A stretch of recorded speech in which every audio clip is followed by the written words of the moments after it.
আমরা জমা দিচ্ছি এবং শ্রীরামপুর সাব ডিভিশনের তৃণমূল কংগ্রেস মনোনীত প্রার্থীরা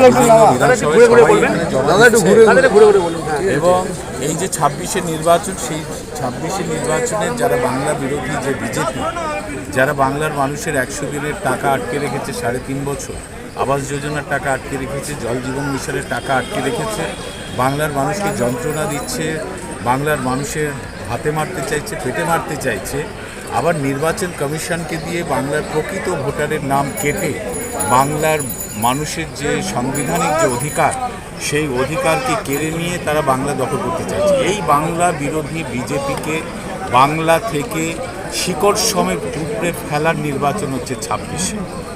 যারা বাংলা সংস্কৃতিকে ধ্বংস করতে চায়, যারা বাংলার কৃষ্টি সংস্কৃতির ওপরে আঘাত করে, বাংলার সম্প্রীতিকে ভেঙে দিতে চায়, সমাজকে টুকরো করতে চায়, সেই সমাজ বিরোধী বিজেপিকে বাংলা থেকে ঝেঁটিয়ে বিদায় করার নির্বাচন এই 26-এর নির্বাচন। দেখবেন এই 26-এর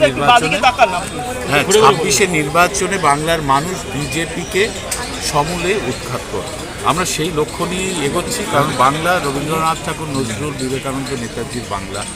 এখানে সব ধর্ম সম্প্রদায়ের মানুষ মিলেমিশে থাকে, এটাই আমাদের কৃষ্টি, এটাই আমাদের সংস্কৃতি।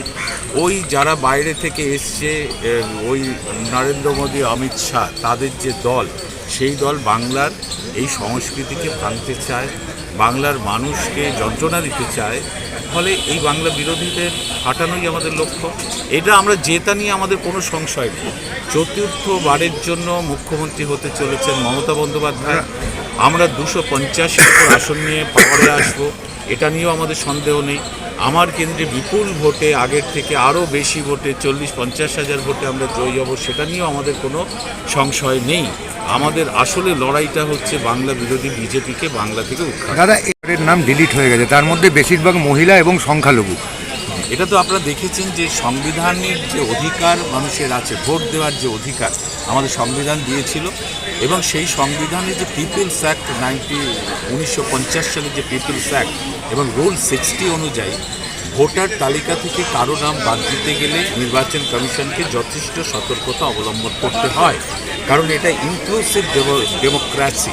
অর্থাৎ যারা সাবালক, ভারতবর্ষের যত সাবালক মানুষ, তারা যত বেশি এই গণতান্ত্রিক প্রক্রিয়ায় অংশগ্রহণ করবে, তত গণতন্ত্র মজবুত হয়। কিন্তু এই বিজেপি নির্বাচন কমিশনকে দিয়ে যথেচ্ছ চারে প্রকৃত ভোটারদের, বিশেষ করে মুসলিম কমিউনিটি মানুষ এবং বিশেষ করে মহিলাদের নাম কেটে বাদ দিয়ে দিয়েছে এবং অন্যায্যভাবে এসআইআর চাপিয়েছে বাংলার ওপরে। আমাদের মুখ্যমন্ত্রী মমতা বন্দ্যোপাধ্যায় বলেছিলেন যে আপনি 26-এর পর এসআইআর করুন, রাজ্য সরকার সহযোগিতা করবে, সময় নিয়ে করুন। কিন্তু যে কাজটা 2 বছরের, সেই কাজটা 2-2.5 মাসে করতে গেলে প্রকৃত ভোটারের নাম বাদ হয়ে যাবে। আমরা সেটাই দেখলাম যে 2002-এর সাথে লিঙ্ক নেই 32 লক্ষ নো ম্যাপিং ছিল। সেই নো ম্যাপিংয়ের পর আবার 1,36,00,000 লজিক্যাল ডিসক্রিপেন্সি হিসেবে বাংলার লিঙ্ক করা, অর্থাৎ ম্যাপিং মানুষের নাম সন্দেহের তালিকায় তুলে দিল নির্বাচন কমিশন। এটা কিন্তু আর কোনো রাজ্যে হচ্ছে না, শুধু বাংলার জন্য হচ্ছে। তার মানে এরা পুরোটাই বাংলা বিরোধী এবং নির্বাচন কমিশনকে পুরো ব্যবহার করছে এবং নির্বাচন কমিশন পুরো বিজেপির দালাল হিসেবে কাজ করছে।